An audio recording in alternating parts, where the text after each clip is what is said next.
They have to train them to sit still. That's what it starts with. Mathematics will attract those it can attract, but it will do nothing to overcome resistance to science. Science is universal in principle, and in practice it speaks to very few. It's too hard. There's too much misery and suffering for Korean kids. I caught math.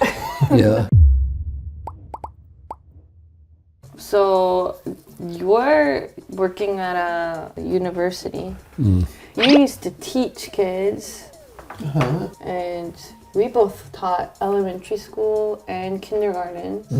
Kind of sad that Korea has to get educated at such a young age. And it goes on till university, just non-stop. Yeah. Yeah. Yeah, they need to be able to study hard, stop, go and do something else, right? Go and kick a ball around a field or play badminton or something. Yeah. Not stay at the Hagwon till midnight. Yeah, they need their life. And I actually believe exercising helps studying too. It does. I've been going to the gym, it's helping my memory. Yeah, but all they do is just sit down and study. And they start that from a very early age, even at kindergarten. They have to train them to sit still. That's what it starts with. At least it's fun though. We teach kindergarten students and we're fun. Yeah, we do it fun. We have activities. They have to run, catch the hammer, slam A if it's A. But like kindergartens, like English kindergartens, they have to sit down, be able to write. Because the standards are higher, there's just so much more they have to do within that period, like 7-year-old. They need to be able to read. But it does work though. I've seen these kids that come from English kindergartens and smart. They are pretty Can good. talk to me. Yeah. Yeah. It's amazing. They can understand what I'm saying. Yeah. Like comfortably.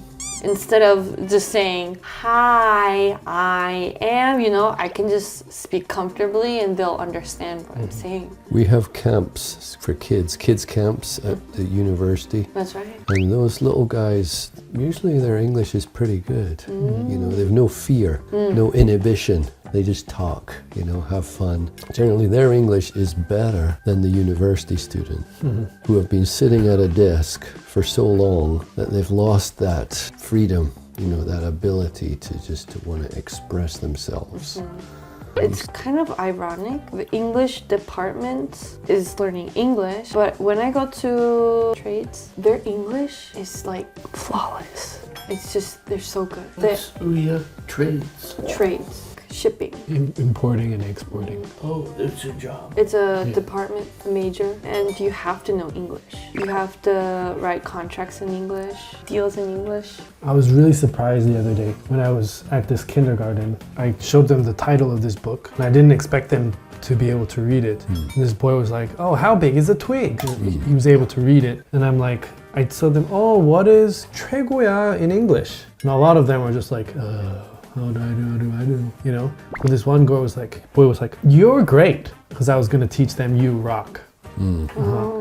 So I was really surprised that this one boy, his English level was so high. Did you have any kids like that when you taught at the academy back in the days? 20 years ago. Any kids that were memorable? Oh, yeah. Yeah, like the kids we had who came to the university 20 years ago for camp, very eager, very enthusiastic. They loved it. Lots of games and activities. The students today have become down. They're flat, uninspired, and just going through the processes. The university requires us to study English, so we're going to do it. We just want to pass, give me an A or a B, and That reminds me, about 20 years ago, they thought English as in art.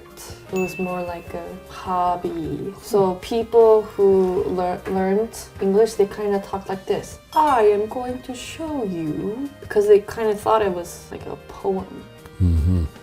So I, 40 years old or 50-year-old people, they kind of talk like that. Like, look over here, there are many trees.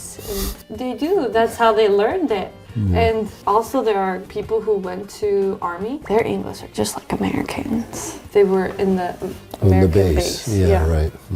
They're Korean citizens. They don't have a passport, but still their English was perfect, like American. Yeah, it was kind of like a new, fun topic. Right now, it's mandatory. And The thrill is gone. yeah, it's very repetitive. I mean, I think the phones have a lot to do with it. When I come into the class, everybody is on their phone. When I walk in, nobody looks up. They keep looking down. Nobody's got their books out, you know, ready to go. They're all like this. And that's my first hurdle, is how to break that atmosphere. You know, and get them to actually, oh, he's here. We better pay attention. There's some real issues of addiction. I see students. One student, she sat right in front of me from the very first day. She just sat there, very serious expression. She never smiled, never laughed, and she was just constantly looking at her phone. I thought, God, this must be very serious. Something bad must have happened. So I just didn't say. But every class it was the same, you know. And she just, her whole spirit was just, and the only output, the only way for her to get out of it was to go back to the flashing screens, you know, and the shopping or whatever it was she was looking at. Yeah, people aren't social, they're antisocial. Right, and it's not just a problem in Korea. It's a just- problem everywhere. Children are growing up lonely and depressed. They don't They're- talk to each other as much as. Have you seen the high school graduate tests for English? Have you seen the questions? Well, I heard it's very difficult. Amelia, our oldest daughter, Kunda, she did the Suning. That's right. It was a question on a test on the year 2014. Can you look at it and tell me what you think about it? Mathematics will attract those it can attract, but it will do nothing to overcome resistance to science. Science is universal in principle, and in practice it speaks to very few. Mathematics may be considered a communication skill of the highest type, frictionless, so to speak. And at the opposite pole from mathematics, the fruits of science show the practical benefits of science without the use of words. But those fruits are ambivalent. Science as science does not speak. Ideally, all scientific concepts are mathematized when scientists communicate with one another. And when science displays its products to non-scientists, it need not, and indeed is not able to, resort to salesmanship. When science speaks to others, it is no longer science.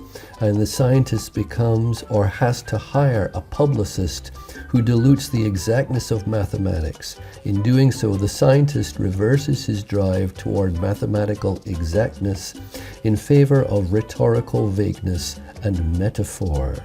I caught math. What a headache. Who That's talks like where, that?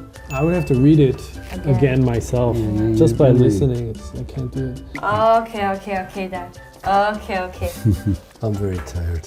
Too many kids are killing themselves over an exam. It's ridiculous. I mean, I guess their point is they have to make it at least a little difficult to kind of, encompass everybody. right. If it's too easy, everybody would get the right answer, and then universities can't accept the really smart students, you know. Yeah. Well, it doesn't have to be a multiple choice test. You know, write an essay, you're right. essay about such and such. The relationship between mathematics and science. And then the student has to write, show his creativity, and the professor has to read his essay and can make a good assessment. That's what we did in school. Nobody did multiple choice stuff, you know. And that's an output, so it actually could be closer to their actual English skill Right. instead of being lucky. It could definitely be a better question than that. What are they trying to teach here? Yes, like when we make tests, we first make a test and according to the test, we teach them to get the test correct, you know? But a lot of teachers kind of think they're so smart. They teach something totally different and then put something totally different on the test. that's like on the last page of the book or something. But no, we have to help them feel like they're achieving English instead of English is such a big obstacle, you know?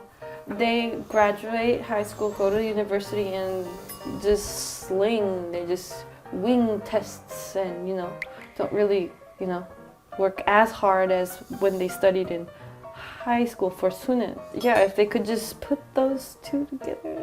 I tell them, when you go and work at a company, no one will ever ask you to fill in the blank. It doesn't have to be brilliant, but they need those skills Yeah, to they- be able to communicate, not just choose A, B, C, or D, you know. I wish their goals weren't A+ on a paper, but instead actually using it, English usefully. It's that kind of way. Yeah. I just wish so and so and so for them. Yeah. Yeah, I met so many students who are really bright. Their spirit is very bright and eager to learn. They've just been trained in test taking. Their whole thinking is about how to get good grades. That's the meaning of their life. But education is much, much bigger than just getting good grades. There's emotional education, being a relational education, how to relate to people, how to make friends, how to build teamwork, work as a team. There's so many aspects, including physical training and mental concentration. So it's very sad that kids are stuck in the classroom for 12 years when they should really be developing themselves in other ways, as well as academic. That's what I think. Yes, sir.